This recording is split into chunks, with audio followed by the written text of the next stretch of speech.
Setelah melakukan pengerjaan fisik sejak pagi, anggota Satgas TMMD ke-110 Bojonegoro bantu warga memasak hidangan makan malam untuk anggota Satgas. Meski baru sekali dibantu, Rusmi mengaku sangat senang. Selama program TMMD ke-110 Kodim 0813 Bojonegoro, rumah Rusmi, warga desa Ngerencang, digunakan sebagai tempat penginapan anggota Satgas. Selama itu pula, penyediaan makanan anggota Satgas diurus oleh pemilik rumah.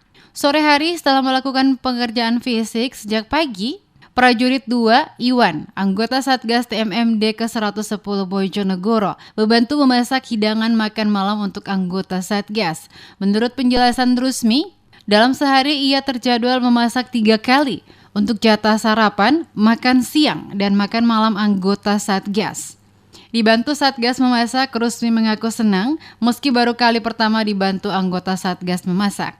Tidak hanya itu, anggota Satgas juga dinilai rajin yang setiap harinya juga membantu Rusmi menyapu, bahkan mengepel.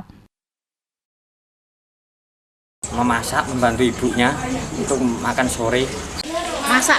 Berarti jenengan setiap hari ini masak ke Satgas ya, Bu? Oh nggih.